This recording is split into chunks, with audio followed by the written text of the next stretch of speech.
There are certain phrases that, especially growing up Catholic or Christian, we probably have heard them so many times that they start to lose their effect, and maybe we don't really take the moment to let them sink in. And I think one of those phrases is the phrase that we hear in the second reading today, a reminder from St. John that we are children of God. Children of God. We hear that a lot. We're children of God, we're sons and daughters of God. And I think oftentimes we hear that and we think that that is a metaphor. I think, wow, okay, that's a nice image, a nice way to kind of think of things. But it isn't that. St. John is not saying this is a metaphor for how we are related to God.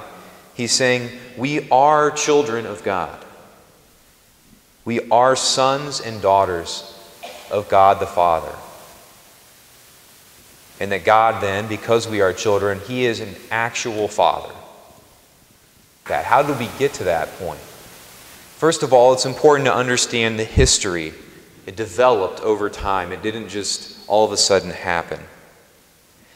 If we look at the Old Testament first, we see a phrase that's repeated over and over and over again in the Old Testament that is related to what St. John talks about in the second reading.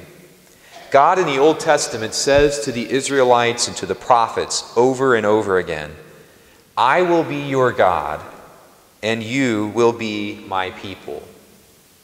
God is saying this is how it will be. Much like the other cultures that are around you, I have sought you out, and I will be your God, and you will be my people.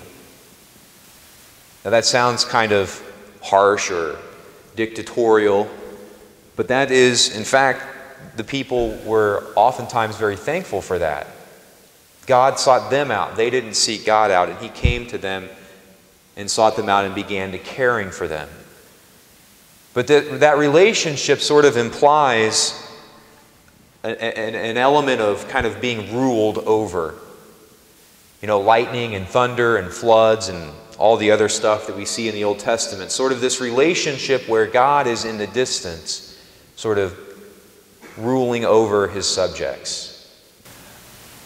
When Jesus is conceived in Mary's womb, the second person of the Trinity takes on human flesh.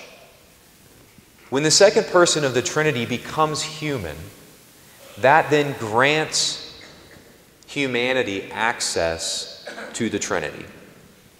This closed sort of loop of the three persons and one God now opens up to us, and we are now in that. We are invited into that as human beings, as baptized human people as well.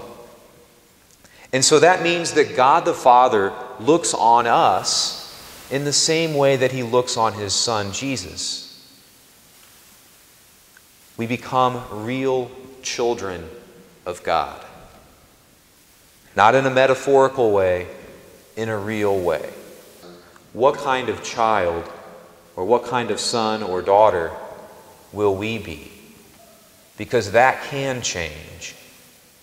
And much as, I think when we observe human families, human father and son relationships, and human father-daughter relationships, certainly oftentimes when children are young, they think of their father as that Old Testament God, sort of ruling over, also providing protection. So there's kind of this give and take. But mostly the father for young children is distant and is sort of ruling over them.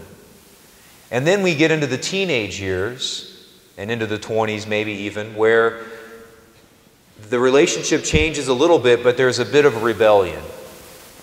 And a rebellion against that person who in childhood was more of a ruler. Now as children we start to take on our own identity, and there is an urge or a temptation maybe to rebel against the authority of our Father. And then finally the third stage typically is the realization of who the Father really is. And oftentimes that doesn't happen until we become fathers and mothers ourselves.